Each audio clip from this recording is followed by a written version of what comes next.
Today's session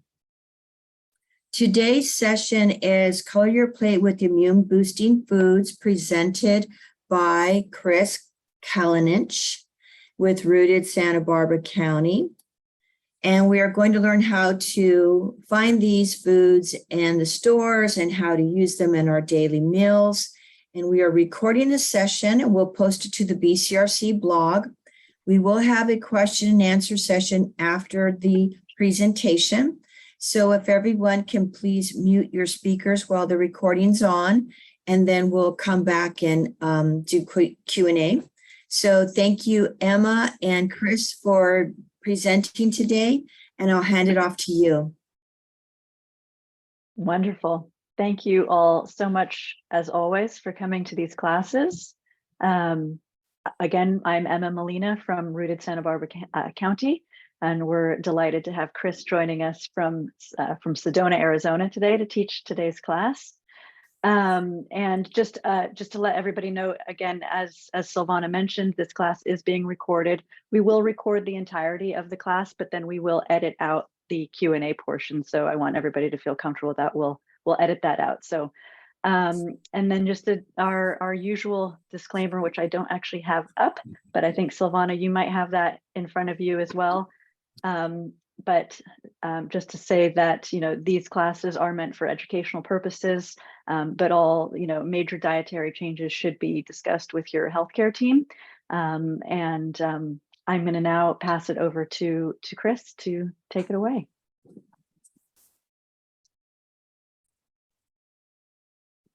All right. Hello, everyone. And this happened at the last class I had. All of a sudden, the sun hits outside and reflects off something, and I am spotlight videoed for everybody, literally and figuratively. But anyway, I am really excited to be here today because we're going to be talking about one of my favorite topics, and it's such a simple topic, but it has powerful benefits.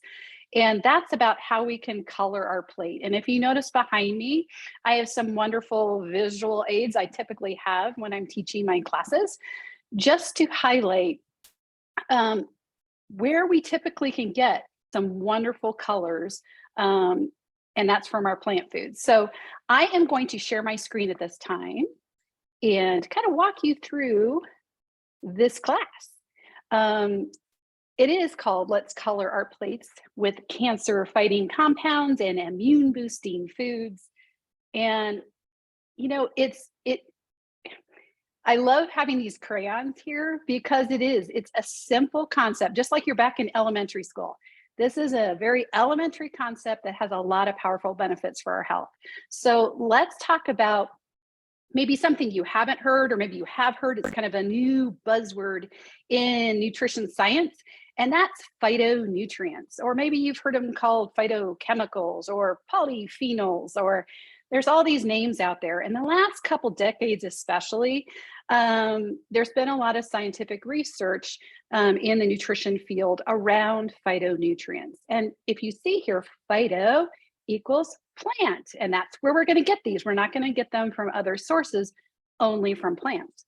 And these special nutrients, just like you might be familiar with macronutrients, carbohydrates and protein and fats, or micronutrients like vitamins and minerals, phytonutrients are really special nutrients that are found in plants because they help plants protect themselves.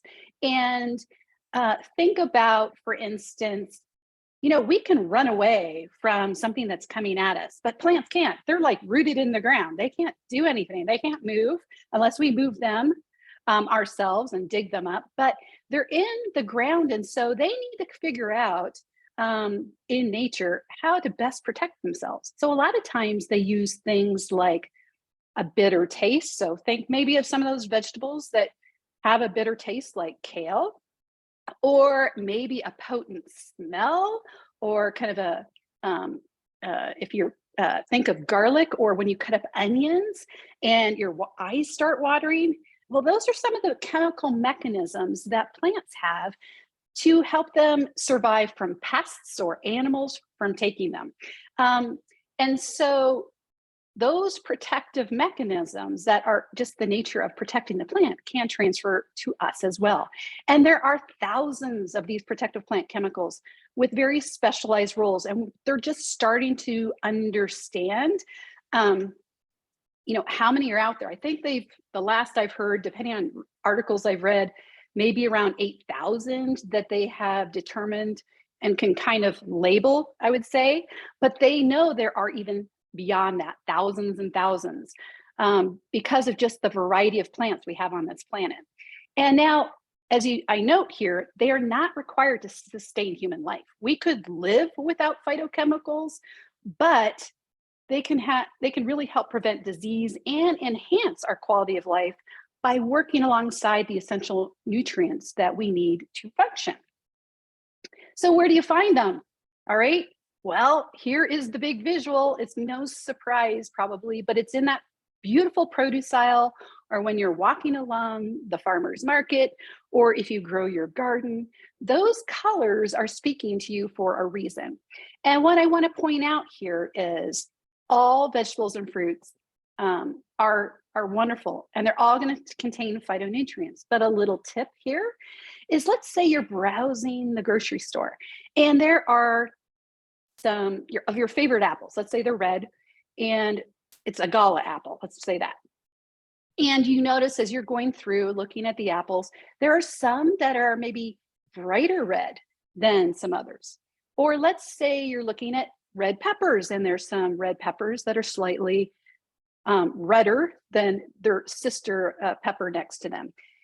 The ones that are more vibrant and deeper in color will have more of these phytonutrients, specifically typically antioxidants. So, not to say that you discard and leave behind the less colorful foods, but that's just a kind of a fun food fact, that the more deeper in color something is, the more beneficial nutrients it has.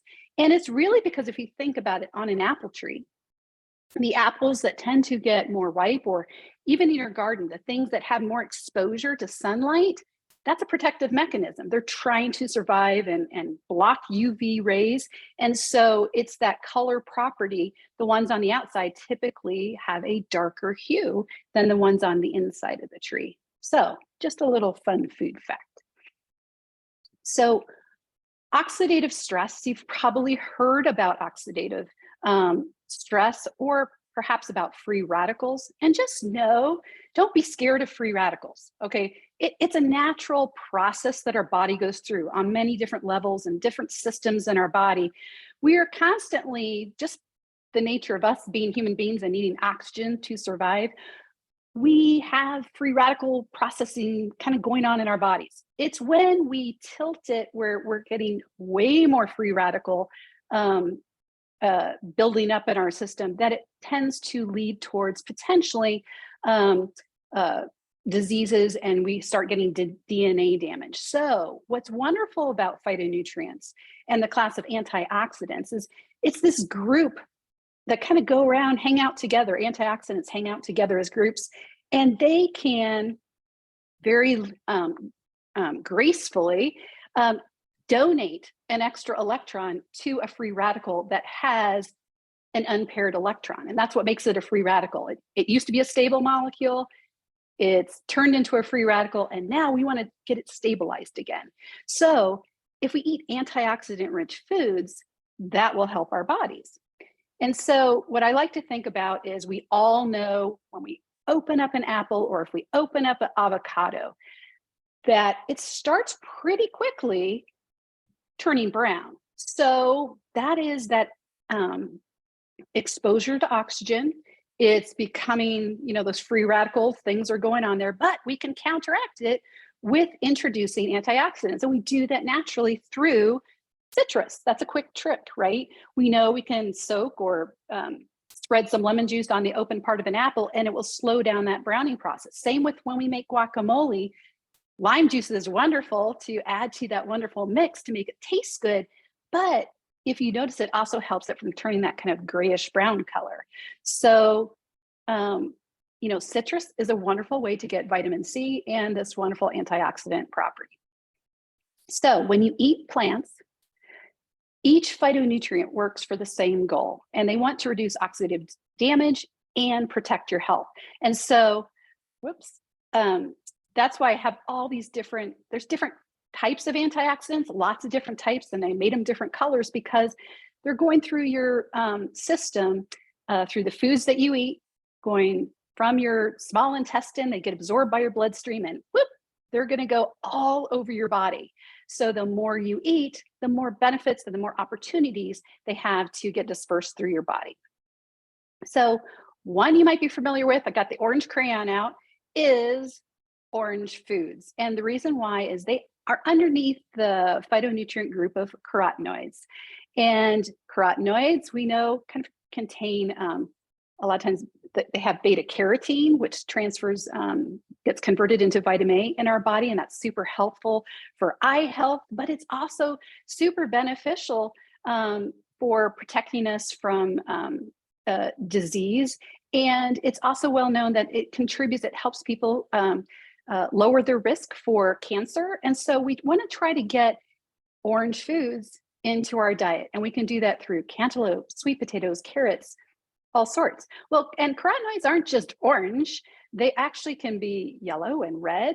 And so let me show you some other carotenoids. And you may not think of them as carotenoid foods, but they are.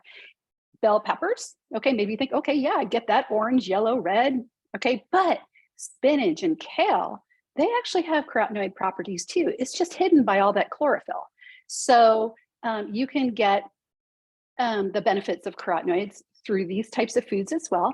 And just know, because beta carotene, as it converts into our body into vitamin A, one of the things the best absorb vitamin A or foods that have vitamin E or K is to eat them with a healthy source of dietary fat. So think of that spinach salad that is often served in a restaurant.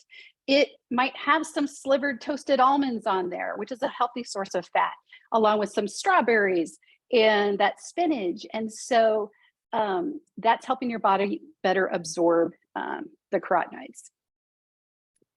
Another item here is these pink red foods. They also fall within the carotenoid family. And so watermelon and grapefruit and tomatoes are wonderful sources. And we typically use a lot of tomatoes throughout, in season, they're wonderful, but out of season as well, we can get them in tomato sauce and jarred tomato sauce, or make our own. And it's a nice little tip is some of these carotenoids actually are more, become like tenfold or even more with those phytonutrients if we cook them. Sometimes it's beneficial to, you get more from your tomatoes if you cook them down. It's more bioavailable to our bodies to get those carotenoids. Same with carrots, like the orange carrots on the other slide. And so just know that by chopping and cooking, it sometimes can increase the bioavailability of the carotenoid family. And here's some more protective foods, and they are underneath the umbrella of phytonutrients, underneath the class of what we call flavonoids, and things like green tea or berries or citrus. They are also super protective. And then we also want to take care of protecting our body. Also means we're trying to build up our immune system, and we can do that through some other really phytonutrient rich foods. A for allium. And I typically, I think every class I teach, I'm working with a member of the allium family, because when we cook, these are foods that we typically associate with savory foods, and for a good reason. But they're also have, for thousands of years, have had medicinal qualities to them. And so the regular consumption of these types of foods, both garlic, onions, all types of onions, can lower the risk of particular cancers and boost the body's immune system. And I'll talk a little bit more about that maybe when I'm doing my cooking demonstration, the different types of the allium family. But let's see, the next one, cruciferous vegetables. That is something that I encourage people when I'm working with them individually or in groups, classes like this. I say try to work in at least a cup's worth, if you can, from the cruciferous vegetable family. And the reason for that is they contain some properties, a chemical compound that gets converted into sulforaphane in our bodies that provide an important chemical signal, which helps to increase the production of liver enzymes to carry away carcinogens, so they don't have the opportunity to initiate cancer. And so cruciferous vegetables, they're, broccoli and cabbage and Brussels sprouts, arugula and kale, they fall into this category. So if you can, try to get a serving or two during your day. And my cooking demonstration today will actually highlight one of these cruciferous vegetables, and I'm sure you'll be able to pick up on which one. And then sprinkle foods with nuts and seeds. Again, this is a way that we can better absorb the carotenoid family of phytonutrients. And so just by the nature of sprinkling a little bit of nuts or seeds on a salad, or, on top of your soup, or on top of your bowl of oats or whatever, it gives you a source of healthy fats that's protective, but it also helps you absorb all these wonderful phytonutrients that need that help. And then just to kind of wrap up with a few more slides is, here in Rooted Santa Barbara County, and other groups I work with, we talk about fiber a lot because it's super important, and it's easy to get if you start eating plant foods and eat more of them. It's the only source of fiber is from the plant kingdom. So, try to get in a serving or two of legumes, and it could be beans or lentils. The fiber is also in these wonderful vegetables I'll be highlighting to you today, but this is just another way that you can get fiber into your diet, is through the legume family. And the benefits of fiber is it helps our bodies dispose of waste, the cholesterol, and excess hormones. And then we want to color our plate. The more naturally colorful your meal is, the more likely it is to have an abundance of cancer-fighting and immune-boosting nutrients. And I always try just, aim for 3 different colors on my plate at each meal. Typically, it's more, sometimes it might be less if you're just rushed for time, but just throughout your day, try to make that a goal of getting 3 different colors, because again, the different colors do different things in your body. And the more diverse your colorful rainbow is, the more diverse your protective mechanisms will be going on or kind of instigated in your body by those chemical compounds coming from plants. An easy, super powerful way is just add spices and herbs. A little dash here, a little mincing of this on top of, something at mealtime. Herbs and spices are super concentrated, if you think about it, especially spices. And they're all different colors. You can find them. You notice here the different colors of spices and herbs. And so just try to work those in as well. And then a simple strategy is, if you notice here, there's 9 different colors. So it's like, what you could do is just, on your fridge or something like that, go Sunday through Saturday and have little colored circles, of these different colors going down for each day, and then just try it for a week and just check up how many, and it doesn't matter, you don't have to portion size and say, did I get a half cup of this or a quarter cup of that? Just colors, whether it's a sprinkling or not, just try to get all these 9 different shades and see how you do it by the end of the week. And just visually having something like this, an action item in front of you on a daily basis, will start the habit of getting more colors onto your plate. All right, so I am going to stop sharing my screen and get to the exciting part of the cooking demo. And Emma, if you don't mind, again, just for those maybe who, I don't know if everyone can see the recipe you threw up initially, sometimes it doesn't show up. No. You might want to just post it again. I'm going to post that. And I'm also just going to interrupt for 1 second, because I'm going to post it. I'm going to post this right now, but I'm also going to encourage everybody to sign up for Rooted's mailing list, because you get a freebie when you sign up for our mailing list. And one of those items in there is actually our rainbow plant tracker. And just as Chris was talking about, it basically goes through the different colors, and it gives you ideas, and it kind of just gives you an opportunity to just track and see how many you're eating. When I first started doing it, I was probably eating, maybe 12 to 15 a week. And I thought that was a lot. And since tracking, I'm now at sort of 40 plus, which is pretty crazy and incredibly delicious. But so it's a really cool way of just kind of like seeing how many you are eating, and then it gives you ideas for increasing over time. So I'll drop a link in for signing up for, which will again come with the free rainbow plant tracker. Very awesome. I will love to have that too, to share with some of my clients and that kind of thing. That'll be awesome to have. All right, let's switch over. All right. So what we're going to make today is a rainbow chopped salad. And it is something that I want you to just visually see all the colors going on here. And I'm going to start with one of my favorite vegetables, which is broccoli. And broccoli is one of those foods that it parks well in your fridge. If you bring it home from the grocery store, you wash it, you let it dry, and then you chop it up and put it in a container. It stays really well for quite a while in your fridge so that you can pull from it for different meals. And so that's one of the reasons why I love it. Of course, we notice that it's one of those cruciferous vegetables, so I know it's really healthy for me.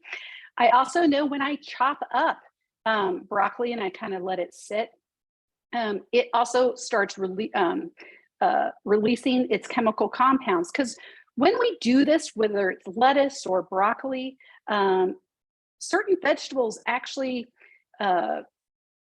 they still think, even though they're not in the ground, they kind of still have that releasing the protective mechanism. So they're wanting to keep protecting themselves. And again, when they start releasing those compounds in higher concentrations, we get more of that when we chop it up and consume it. Those protective compounds then go into our system. So here's broccoli. And what I'm going to do with this recipe is it calls for 5 cups of chopped vegetables. So it's your call what kind of vegetables go in here. I love broccoli so much. I use 2 cups worth of my 5 cups because I'm going to be putting a sauce on this. And I love how broccoli just latches onto a sauce, and it just is super yummy in those little heads trapping the sauce. So I'm using 2 cups of broccoli. Then I am going to use a cup of zucchini, and I've just thinly sliced it into half moon shapes. And this isn't quite a cup, but just to give you a visual, I only had to use a half cup of about a zucchini this size. So let me just kind of show you. It's probably about from my thumb to my 4th finger here. So not a huge zucchini. So I'm going to put close to a cup of zucchini. So now I have 3 cups total in here. The next item I'm going to put in is some yellow corn. This is frozen corn that I just let thaw on my counter while I was prepping for this cooking demonstration. So this is 1 cup of corn. And what I love about corn is it's hydrating. It has a little pop of hydration when you bite into it. And so some of these other vegetables are a little bit more what I'd say drying. They kind of dry out your tongue a little bit, such as broccoli. So I like to have different textures, colors, and mouthfeel going on in my salads. So that's why I chose corn for this particular recipe, is to get a little bit of hydration and sweetness going on to balance out some of the natural bitterness from some of these vegetables.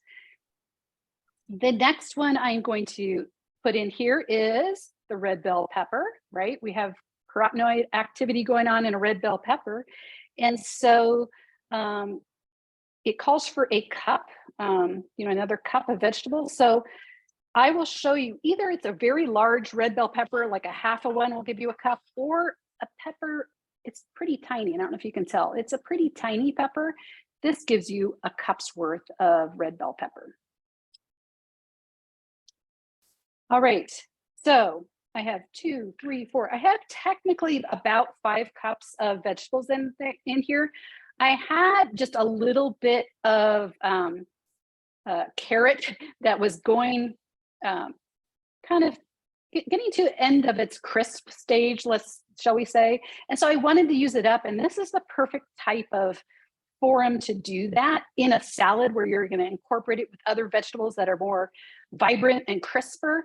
And so what I did though, because carrots can be pretty hard, is I just took, and say this is maybe about a ½ cup's worth of carrot that I chopped up, and I just put a little bit of water in a bowl, threw it in my microwave for a minute just to get it so it's just a little bit softer than really hard and firm. That's just kind of a preference I like for in the salad, but you don't have to. It could have been chopped raw and thrown in here. But carrots, like I mentioned, if we cook them a little bit, we get some more of those phytonutrients. So that's another motivator to maybe cook your carrots.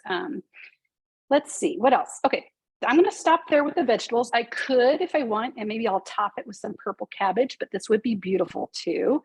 And here, maybe I'll throw that in if I have enough sauce. I feel I have enough sauce made. I might toss that in here as well. All right, so I have 5 cups worth. And the next item I'm gonna put in here is, I just realized I forgot something in my cooking demo area, and that is my arugula. So I'm gonna grab my bag of arugula. And for convenience, you can buy it, pre-washed like this. I had arugula growing in my garden, but it's kind of on its last leg. So I had to buy it. And with arugula, you can chop it up if it's really big. This is baby arugula, so I think it'll work fine without being pre-chopped. But a cup's worth, I need 2 cups of arugula. It's just a nice generous size handful. And if I feel that it's too big, I don't even have to get out a knife. I can just use my hands and just pair it up. It's all going to get mixed together. So don't be afraid to use your hands in the kitchen. So I'm going to put in another generous, cups worth of arugula. And arugula is has a nice peppery note to it, so I tend to use arugula a lot. But if you don't have arugula, you could use any dark leafy green that you'd like in this salad. So, all right, so I have that going on. The next item I have to introduce is from that allium family. I am going to introduce a 1/4 cup of finely diced shallot. And I like shallot in this particular recipe because shallot's a little milder. This is a raw salad. And so it kind of has a note, a little bit of a garlicky note to it, milder in onion flavor. So I prefer it in the salad, but you could really use whatever you'd like. But I'd say about a 1/4 cup, and just make sure it's finely diced or minced so that you don't get a big chunk of that potent shallot. And a 1/4 cup, just so you know, is about the size of a shallot. It's not too big. And that's all you will need for this recipe. And then another member of the allium family that's going to go in, actually that's in the sauce. I'm not ready for the garlic yet, but we are going to introduce garlic into this salad, but it's going to be in the salad dressing. All right, then in the main recipe, I also have 3/4 cup of apple juice sweetened dried cranberries. I like this for just different texture as well as some sweetness. They have a little sour note to them because cranberries are kind of really sour if they haven't been sweetened. And so I like apple juice sweetened cranberries. It's milder in acidity, the taste on my tongue, but yet it introduces a nice pop of chew and flavor into this more, vegetable-based kind of salad. At this point, I'm going to go ahead and start mixing this up just to give you a visual idea of the rainbow that's being created, the different colors and textures. So be thinking in your mind, I know you're not in my kitchen, but what you would be smelling, I bet, is the onion, right? The shallot. But be thinking in your mind how each of these individual vegetables and the cranberries together, what they might taste like. Well, it's a lot of raw stuff here, and it needs to have something to kind of meld it together.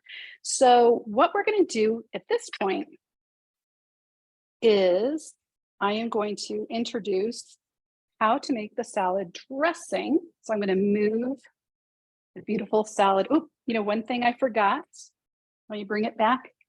The other thing I want to put in here is some seeds, because I want a source of healthy fat. I want a little crunch. I want to be able to better absorb some of the carotenoids that are going on in here. So I forgot to add in my half cup of sunflower seeds. It could really be any seeds. You could leave this out. You don't need to have it because in the sauce I'm making, there will also be some cashews. But I like just the different texture of sunflower seeds.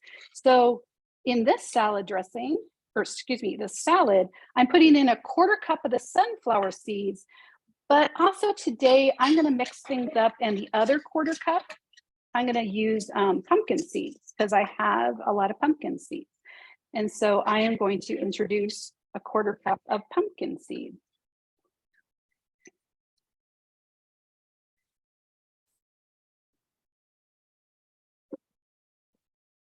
And you'll notice I keep my seeds in jars. I get them in bulk, and then I keep them actually in my freezer. I have a stand-up freezer in my pantry. I used to have one out when I was up and living in Flagstaff. I had one out in my garage, an old freezer.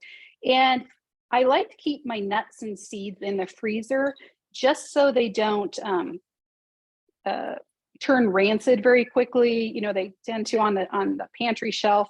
You have to use them more quickly, and I like to get them in bulk because they're cheaper. And so I just like to keep them in the freezer so they stay fresher longer. So now let me move to a favorite tool that I want to show you. And this is actually, there's different versions of these personalized kind of blenders out there. This one's a NutriBullet. There's, you know, the Magic Bullet. They range in price, but I find for people who have, you know, maybe a smaller kitchen or college students or whatever, and they don't have the space for a big, you know, blender or something like that, I find that this NutriBullet is really wonderful. You get them for around, I think starting at around $40, and they will last forever. And I like them because you can mix up wonderful dressings and salt, make salsas super quick. And so I want to kind of demonstrate what I'm going to do with the NutriBullet. This is its the container that we're going to put our ingredients in for the salad dressing. And all I did is I started with 1 cup of cashews, and I will show you that I soaked, this is the original like cashew that's dried, it's raw. And then I covered it with water for several hours. And you'll notice, I don't know if you can tell there, it really plumped up. It's a lot softer, it's squishy. Actually, it's coming apart in my hand. And that's going to help me to make a very creamy salad dressing out of a plant of cashews. So I just wanted to kind of show you that. And so all you need to do is, they're unsalted, unroasted, they're raw. I soaked them for several hours. If you don't have several hours and you've thought, oh shoot, I didn't soak my cashews, you could actually immerse them in hot water for an hour, and you could, you know, get away with the same thing. They will be just about as soft than soaking for several hours. So a cup's worth of cashews in here.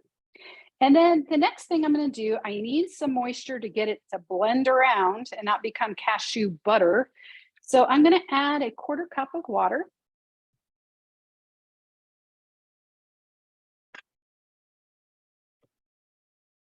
The next item I'm going to add is nutritional yeast flakes. You don't have to have these. They do add a nice kind of savory, kind of cheesy quality, but it's not necessary. You can still make a cashew sauce that will be yummy without it. But it does add a nice note. You can find these in the spice section typically of a lot of grocery stores nowadays. And so look for this. And you're upside down. Oh, it's at the bottom. Yep, there you go. There. Perfect. I'm using a different camera angle and I'm not used to it. So there we go. So yes, thanks for that, Emma. I appreciate you pointing that out.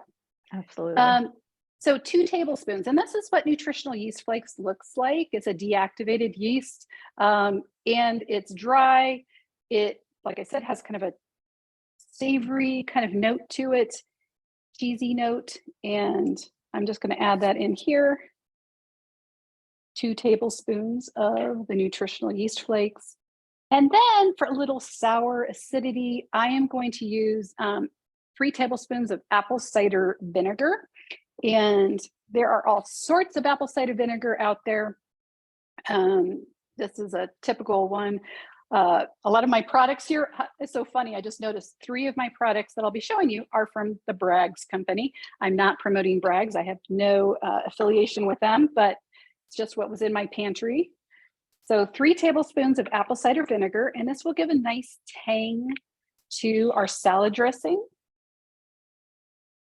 And then 2 tablespoons of, Bragg's coconut liquid aminos. I typically use coconut aminos in place of, let's say, soy sauce or tamari.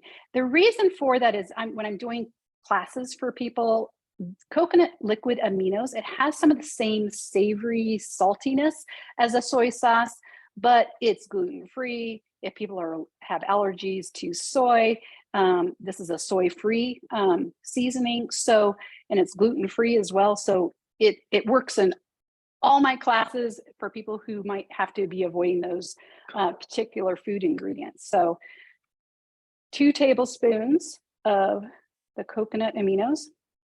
Also, if people are trying to watch their sodium intake, coconut aminos tends to be quite a bit lower in sodium content than soy sauce or tamari. But you could use either one, whatever you have on hand.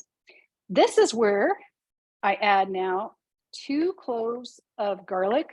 I say minced. This is going to be, because it's in a blender, this is a pretty powerful NutriBullet.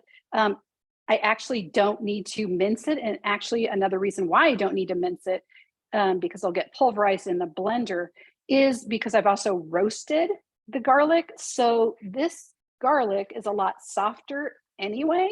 And you'll notice there's some give to it because it's been roasted. But you can use, it just as my preference, what I felt like today was roasted. It's a little bit sweeter and milder and smoky, but I also love using raw as well. And at this point, it's ready to go inside the base. And all I have to do, give it a little closer so you can see, it's just a handheld action. It's just really kind of fun.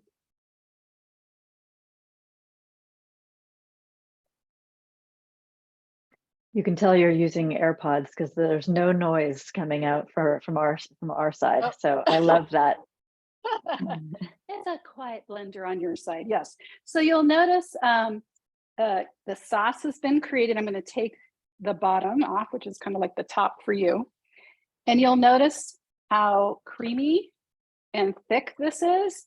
It is, it's a wonderful sauce, not only for salad, but you can use it as a spread in sandwiches or in wraps. And it's just a luscious, rich, creamy, savory type of dressing or spread, whatever you want to use it for. So what I'm going to do now is bring back my salad and finish it up.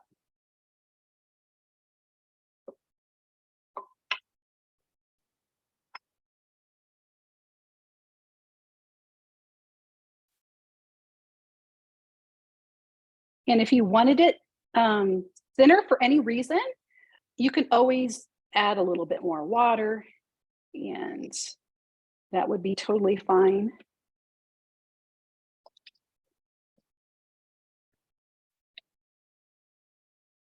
And of course, you can't let it go to waste what's in the base. And this is the part that I very carefully, once I get most of it out of here, you will see me in my kitchen. I won't do it for you right now, but this is where I lick away with take my finger and I scoop out every last little crevice of that luscious sauce. I put it in the sink. And then one last thing I'll do is I'm going to kind of make this salad what I call gourmet style, in the sense I'm going to add a couple other ingredients. So if you want to wow, like what I would say, you have guests over or whatever, and just kind of bump up this salad in taste, I'm going to add some sun-dried tomatoes, a half cup of sun-dried tomatoes that I've actually rehydrated. Sometimes you can get away with sun-dried tomatoes just chopping them up and throwing them in here if they have some give to them. These were actually pretty dried out, so I just felt like it would be better for me to hydrate them. I just covered them for about an hour. Sometimes you can get away with like a half an hour to rehydrate them, and I just had them on my counter submerged in water. And I added, that was a half cup's worth of sun-dried tomatoes, and then a quarter cup of black olives, or they could be green olives, or these are Kalamata olives. So I'm adding those in. And then last but not least, part of the recipe, the standard recipe is to add in, remember, spices and herbs have lots of phytonutrients as well. Trying to incorporate an herb. I love basil. And so a half cup of ribbon kind of sliced basil is going to go into this salad. And now I'm going to mix away, and you are going to see that this makes quite a bit of salad. So it's great for potlucks, and it's great to take, like Thanksgiving. A lot of times when you go, if you have family and friends, and maybe you're trying to think of a dish to take that will complement and be glorious on the table, and not feel guilty about what you're eating, and know that you're getting those colorful plants in. You could take something like this, because you can make it ahead of time and like the day before, and it works really well. So there is the rainbow salad, and I will just kind of show you what it looks like, kind of been served up maybe as a meal. I'll just kind of show you here. I'll bring the bowl back over. My grain of the week this week is rye berries. And so they're just a type of grain that you can get in bulk, or typically at various kind of health conscious grocery stores.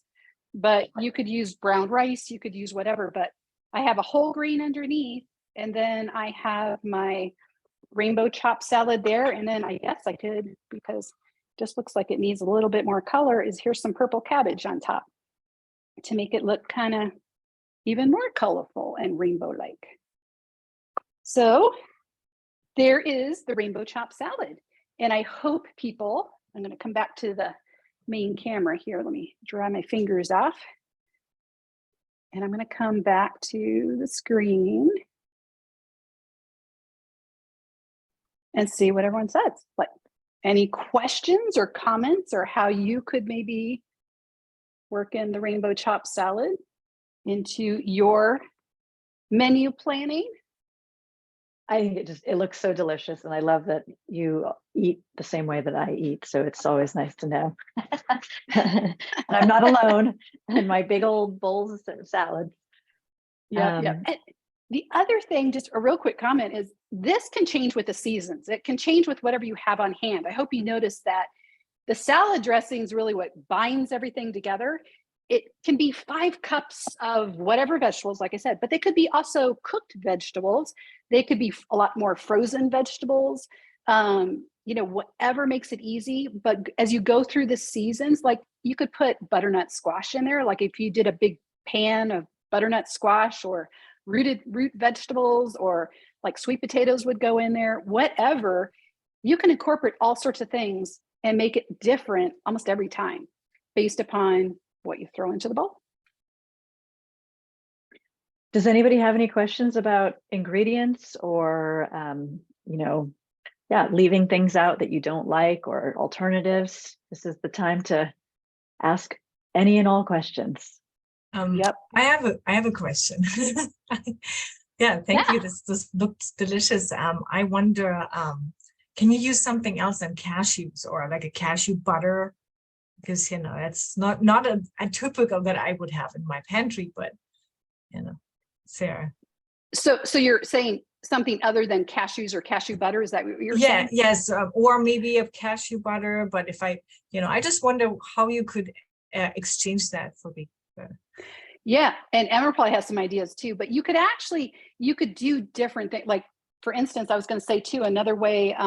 You could add more into your salad, but you could also make, using something like cannellini beans in place of, your cashews. It would be different texture, not quite as creamy, but you can use like a white bean and mix it with those same ingredients and kind of get, a similar type texture, if that's something you have on hand. So yeah, you can mix and match and use different things. Anyone else have ideas before I use more ideas of what you could use in place of cashews?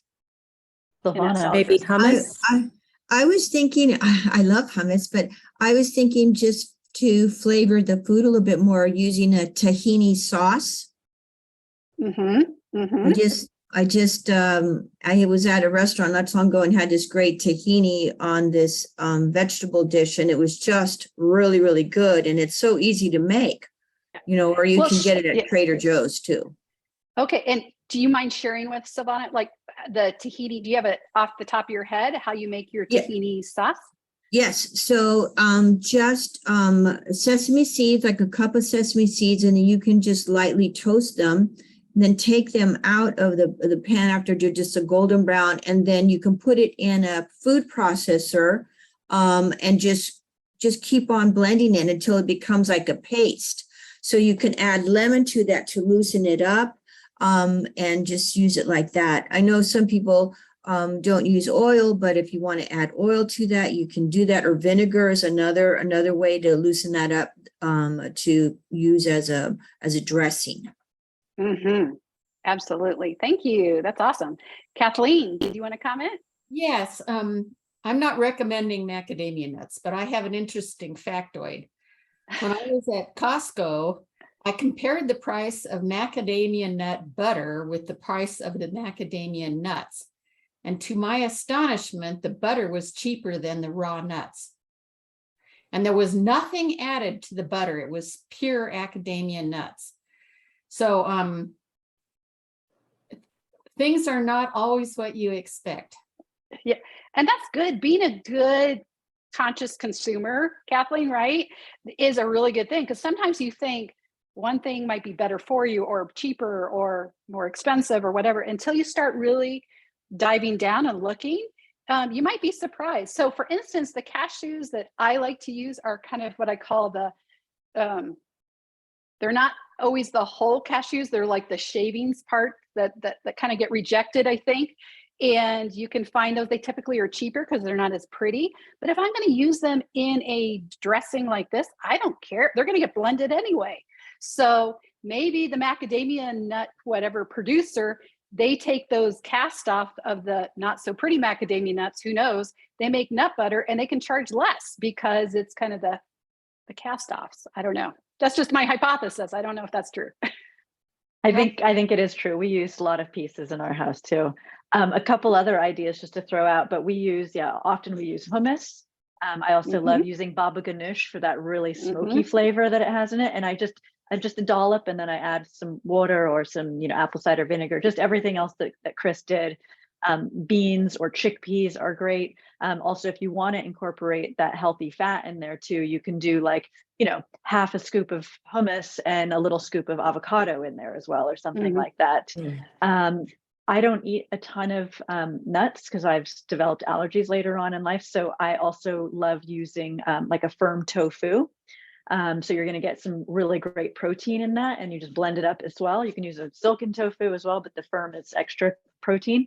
I also steam cauliflower and use that in dressings. And again, if you want to have, you can put in steam a little cauliflower and do like a tablespoon of hemp seeds or something in there. So you're going to get that fat, that protein, the cruciferous, you're going to get it all in there in your dressing. So there's so many things. So, don't let a recipe, control what you do. Just go like, how can I create this with what I have on hand?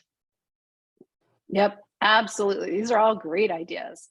And that's what this forum is about, is not just me demonstrating something and thinking you have to do it a certain way. It's just giving you ideas, hopefully, about how to utilize plant foods in different ways maybe you haven't thought about before. Do we have more questions or comments? So I know a lot of people often ask, where can you get nutritional yeast, or nooch as we call it? And just for everybody here in Santa Barbara, you can pretty much get it at every grocery store nowadays. Trader Joe's has their own store label of nutritional yeast. Bragg, as Chris mentioned. I mean, I have found it everywhere from Costco to Smart and Final to Vons. Everywhere seems to have it these days. Yeah. Barbara. Hi. I was wondering if you like using the air fryers or the Instapots.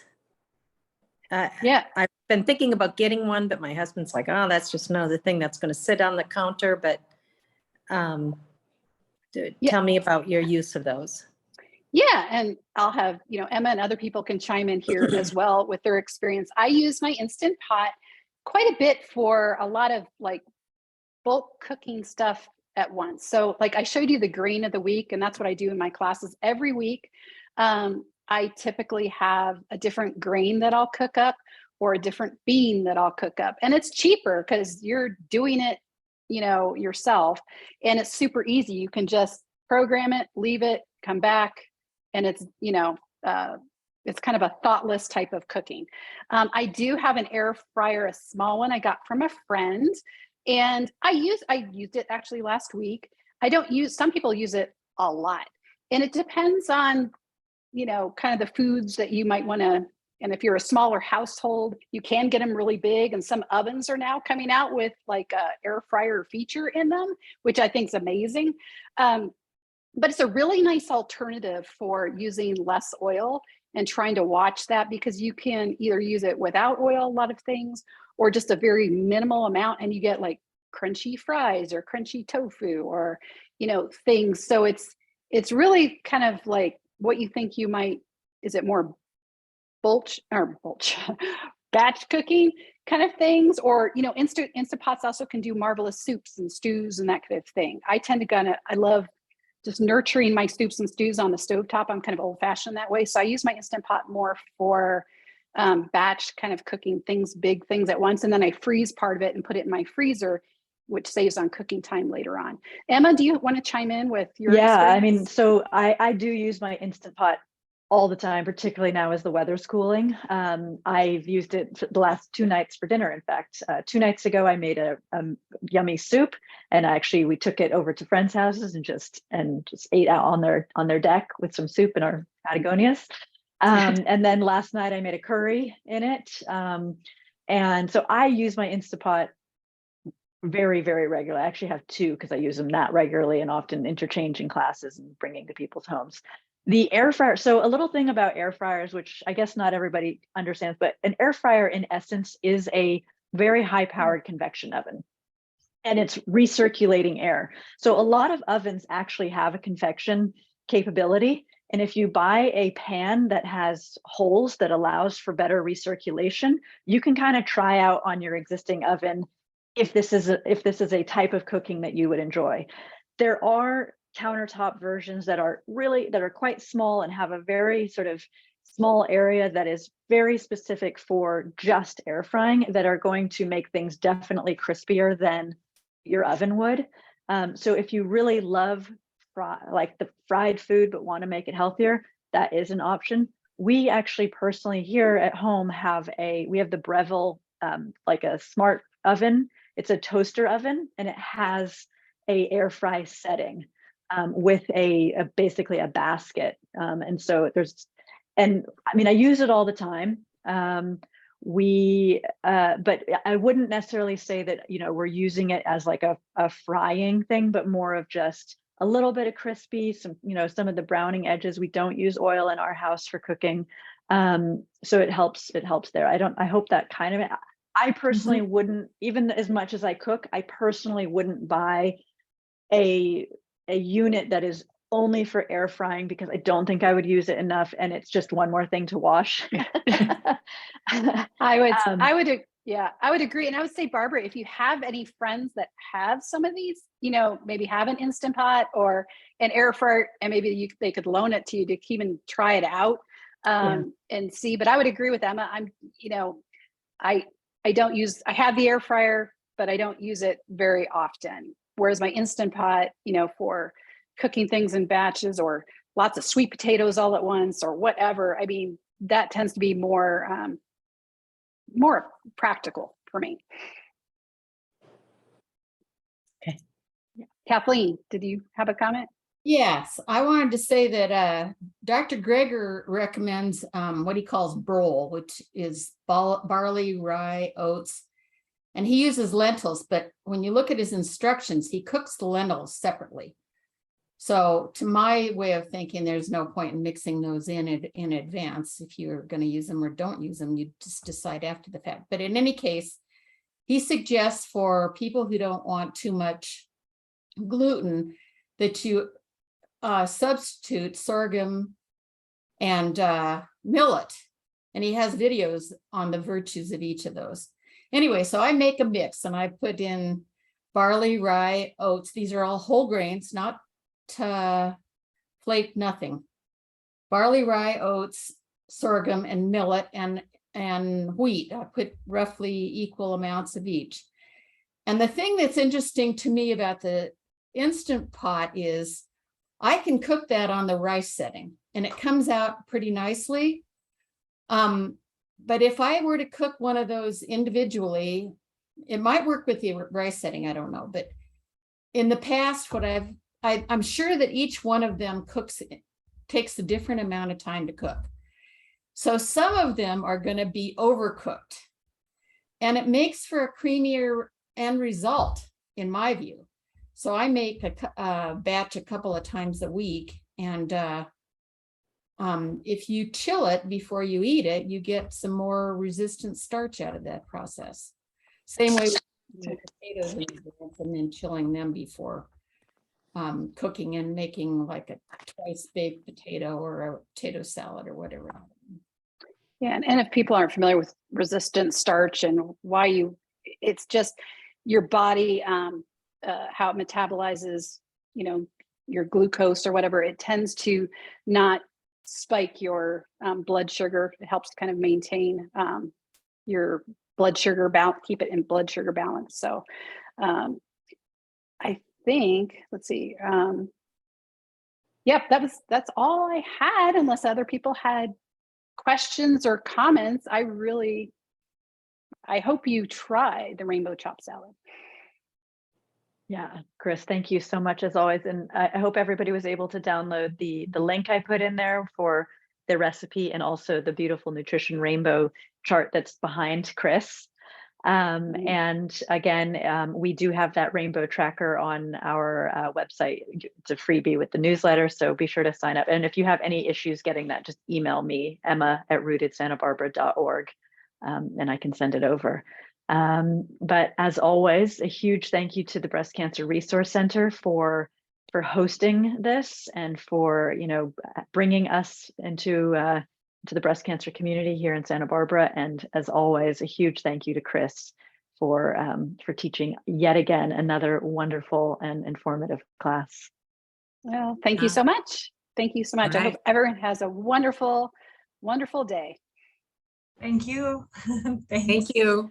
Stay Thank you all. dry in Santa Barbara. Yes, stay dry indeed. Bye. All right. Bye-bye. Take care. Thank Wonderful. you. Thank you. Bye-bye. All right. All right, Chris. I'll talk to you soon. All right. Take care, Thank you. everybody. Thank you so much. You're welcome. All right.